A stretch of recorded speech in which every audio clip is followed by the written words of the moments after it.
And the famine was severe in the land. And it came to pass, when they had eaten up the grain which they had brought out of Egypt, their father said to them, Go again, buy us a little food.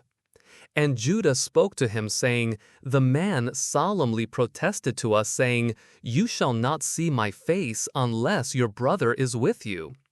If you will send our brother with us, we will go down and buy you food. But if you will not send him, we will not go down, for the man said to us, You shall not see my face unless your brother is with you.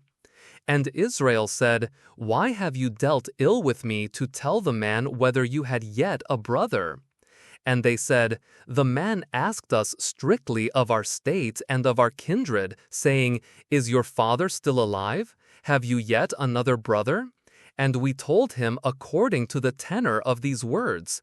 Could we in any way know that he would say, Bring your brother down?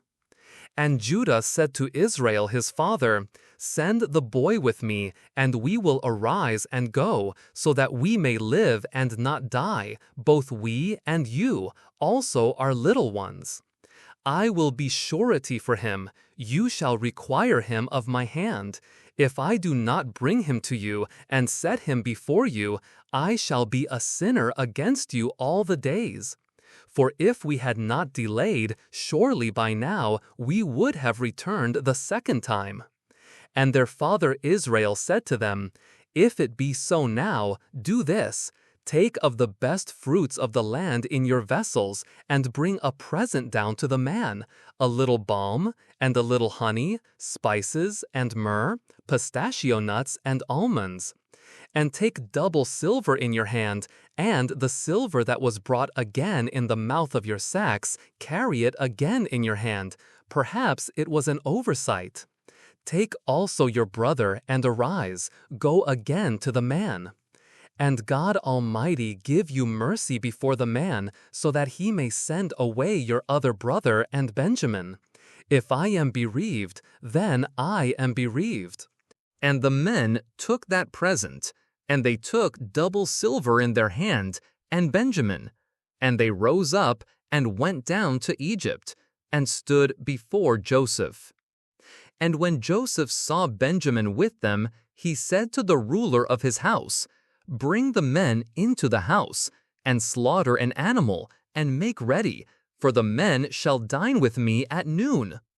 And the man did as Joseph said, and the man brought the men into Joseph's house. And the men were afraid, because they were brought into Joseph's house.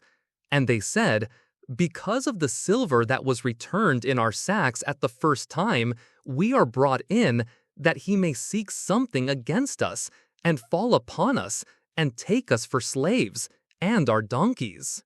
And they came near to the man over Joseph's house, and they talked with him at the door of the house, and said, O sir, we indeed came down the first time to buy food.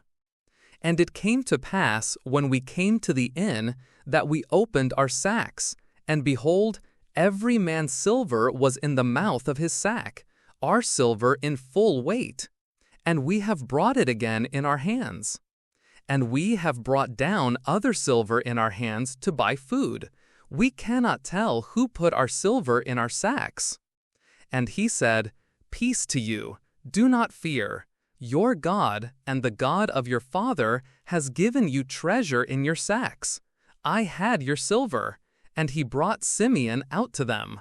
Then the man brought the men into Joseph's house, and gave them water, and they washed their feet. And he gave fodder to their donkeys. And they made ready the presents for the coming of Joseph at noon, for they heard that they should eat bread there. And when Joseph came home, they brought him the presents in their hands into the house, and bowed themselves to him to the earth. And he asked them as to their welfare, and said, Is your father well, the old man of whom you spoke? Is he still alive? And they answered, Your servant, our father, is in good health. He is still alive. And they bowed down their heads and fell before him. And he lifted up his eyes and saw his brother Benjamin, his mother's son, and said, Is this your younger brother of whom you spoke to me? And he said, God bless you, my son. And Joseph made haste, for his heart yearned for his brother.